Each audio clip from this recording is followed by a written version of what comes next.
Master minds commerce చదవాలనుకునే 10th inter విద్యార్థుల తొలి ఎంపిక. కార్ ఆగిపోయింది, క్యాబ్ లో వెళ్తానులే. లొకేషన్ షేర్ చేస్తున్నాను, మెకానిక్ ని పంపించు. సరే బేటా, బీ కేర్ఫుల్.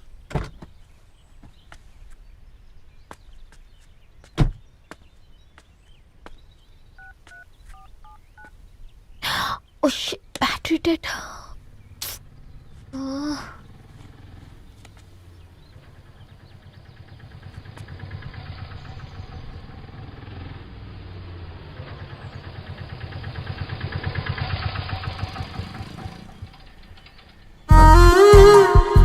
రెడ్డి గారు మీరా? హే పేపర్ బాయ్, నువ్వా? ఏంటిది? మార్నింగ్ పేపర్, మధ్యాహ్నం ఆటో, ఈవినింగ్ వ్యాలెట్ పార్కింగా? అబ్బే అదేం లేదండి, మా నాన్నకి రోజు ఉంట బాగాలేదు, అందుకని నేను తీసా. కార్కి ఏమైందండి? ఏదైనా రిపేరా? అర్జెంట్ గా మేడ్చల్ రిజిస్టర్ ఆఫీస్ కు వెళ్ళాలి. రండి, నేను డ్రాప్ చేస్తాను. ఆటోలో అంత దూరం ఓకేనా? మీకోసం ఎంత దూరం అయినా ఓకేనండి. రండి కూర్చోండి. One second. నాన్న, నీ ఫీవర్ కూడా నాకు ఇలా ఫేవర్ చేస్తుందా?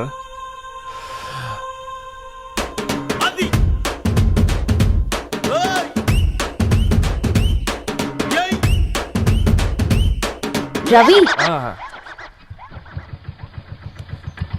రవి, ఆన్ ద వేలో ఫ్లవర్ బొకే షాప్ దగ్గర ఒకసారి ఆపు. అలాగేనండి.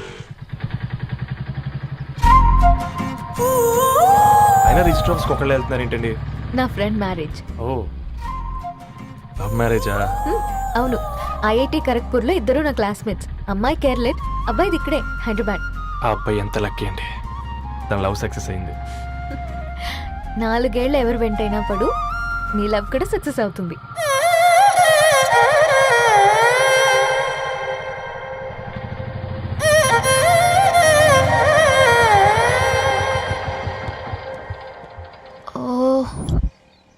షాప్ క్లోజ్ చేసింది, ఇప్పుడు ఎలా? పర్లేదండి, ముందుకెళ్ళి ట్రై చేద్దాం. ఏంటి సడన్ గా? అదృష్టం ఆటో ఎక్కితే దురదృష్టం నన్ను ఎక్కుతుంది ఏంట్రా? స్టార్ట్ అవ్వే. ఏమైంది? నా బ్యాడ్ టైం నీ బండికి తాకినట్టుంది. వేరే ఆటోలో వెళ్తానులే, బాయ్. అయ్యో ఎందుకండి ఒక ఇల్లు మాత్రం అసలు సస్తాలో వచ్చిందిరా. కొన్ని బైక్లో వెళ్దాం. ఇప్పటికిప్పుడు బైక్ ఎలా వస్తుంది? ఒక్క నిమిషం. అన్నా, గణేష్ అన్న, నమస్తే అన్న. నమస్తే, ఏం బాగున్నావా? బాగున్నా అన్న. అన్న ఒక చిన్న హెల్ప్. చెప్పు రవి.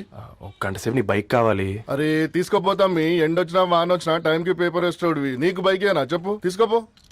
థ్యాంక్స్ అన్న. సరే సరే.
బొకే షాప్ తీసుకెళ్ళమంటే నర్సరీకి తీసుకొచ్చావు Ravi? 2 minutes.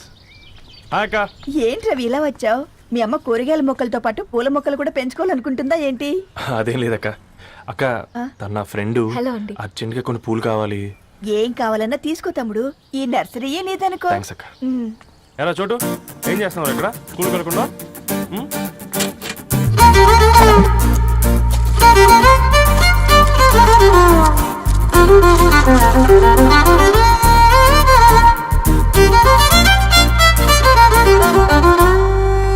Me bouquet ready. Wow Ravi, it's amazing. Original bouquet కన్నా బాగుంది. రవి, అసలు ఇలా చెట్టుకో పువ్వు కాకుండా అన్ని బ్యూటిఫుల్ ఫ్లవర్స్ ఒకే చెట్టుకొస్తే ఎంత బాగుంటుందో కదా. అప్పుడు ప్రతి మొక్క ఒక బొకే అవుతుంది. చలో టైం అవుతుంది. బాయ్ అండి, thank you so much. Come. Bye అక్క, ఉంటాను. అలాగే రవి.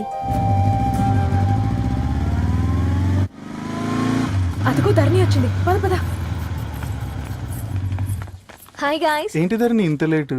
ఆ స్టోరీ తర్వాత ఎక్స్ప్లెయిన్ చేస్తా గానీ first meet mister Ravi. Hi. Hi bro. ఏంటి మన ఫ్రెండ్స్ ఎవరూ కనిపించట్లేదు? అందరూ హ్యాండ్ ఇచ్చారు. సాక్షి సంతకం పెట్టాల్సిన సందీప్ గడు కూడా.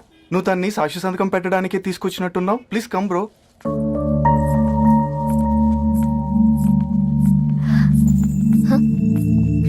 It's okay, come.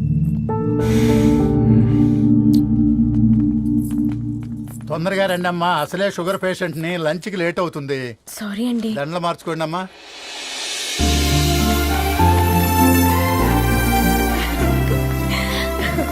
Congrats guys. Thank you. ఆ పేపర్ మీద సంతకాలు పెట్టండి అమ్మా.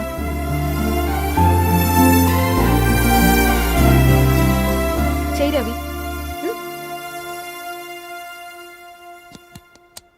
ఏమైంది రవి? ఐఎమ్ సారీ అండి. అమ్మాయి కోసం అమ్మా నాన్న లేని పెళ్ళి, ముఖ పరిచయం కూడా లేని నేను సాక్షి సంతకం నాకెందుకు నచ్చట్లేదండి. తప్పుగా అనుకోదు బ్రదర్. పెళ్ళంటే ఇలా దండలు సంతకాలు కాదు, కుటుంబాలు, జ్ఞాపకాలు. అవి గుర్తుపెట్టుకునేలా ఉండాలి కానీ మర్చిపోయేలా కాదు. మాకు అలాగే ఉంది, కానీ ఇంట్లో ఒప్పుకోకపోతే ఏం చేస్తాం? తను ఒప్పించడానికి 4 ఏళ్ళు పట్టిందని విన్నాను మీకు. మరి మీ ఇంట్లో వాళ్ళని ఒప్పించడానికి ఎన్ని నెలలు ట్రై చేశారండి? ఓ 4 నెలలు, 4 రోజులు, పోనీ 4 గంటలు, ఓ 4 సార్లు అడుగుంటారు. కాదనగానే కంగారు పడి ఇలా నిర్ణయం తీసుకుని ఉంటారు. మనకు చిన్నప్పటి నుంచి నచ్చినవన్నీ ఇచ్చిన అమ్మా నాన్నలు నచ్చిన వాళ్ళని కూడా ఇస్తారండి. కాకపోతే ఓపికగా నచ్చేలా చెప్పాలంతే. ఓకే అండి, మీకు పెద్దగా ఓపిక లేనట్టుంది. ధరణి గారు మీ నిర్ణయానికి విలువిస్తున్నారు, నేను ధరణి గారికి విలువిస్తాను. వద్దు రవి.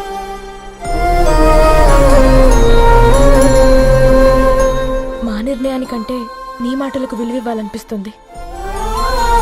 అవును బ్రో, మా పెళ్ళి మా వాళ్ళ మధ్య జరుగుతుంది. నా సర్వీసులో ఎంతో మంది కుర్రాళ్ళని చూశాను, కానీ నీలా సంస్కారం ఉన్న కుర్రాడిని మాత్రం చూడలేదయ్యా.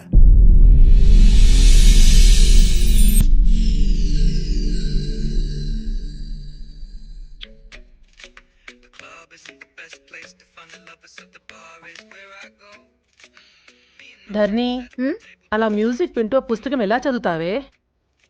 మూవీ చూసేటప్పుడు బ్యాక్గ్రౌండ్ స్కోర్ కావాలి కదా, నాకేది అలాగా. చదివింది చాలే.